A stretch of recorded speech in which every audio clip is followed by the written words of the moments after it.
We got our emergency bag from Save by Versus and everyone should have this. Just in case of emergency, we're ready. Hindi natin masasabi yung mangyayari in the future and may mga unexpected moments like calamity. But ayun nga, dapat we are all ready and prepared. So this bag is carefully selected. First, we have here the hard hat. So ayan siya.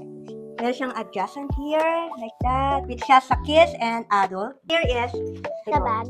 maganda yung tela niya and water resistant sa din siya. So meron siya tag dito where you can put your name here and may 2 side pockets siya. Here, show them what's inside. Bible. We have a Bible here, very helpful nito, right? Yes. Emergency number. Yung mga content ng nasa bag. Ration tracker. So yung mga food and other stuff here, meron siya mga expiration date. Yeah, this is what it looks like. Ganito siya. And we have here A towel. Some cup and spoon and fork. Gloves. yes, gloves and goggles, Tape. Yes. water, Biscuit. plastic here, And then some canned food.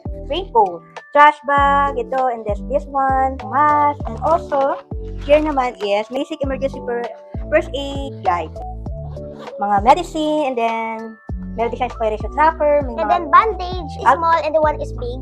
alcohol, goma, and then other gloves, disposable gloves, may bandage again, And then wipes. wipes, also, Chane. medical tape, and a lot of stuff pa here. So, like, There's a flashlight. soap, scissor, even pliers, also meron, ayan, also lighter, and then battery, yeah, this one, And then some candles.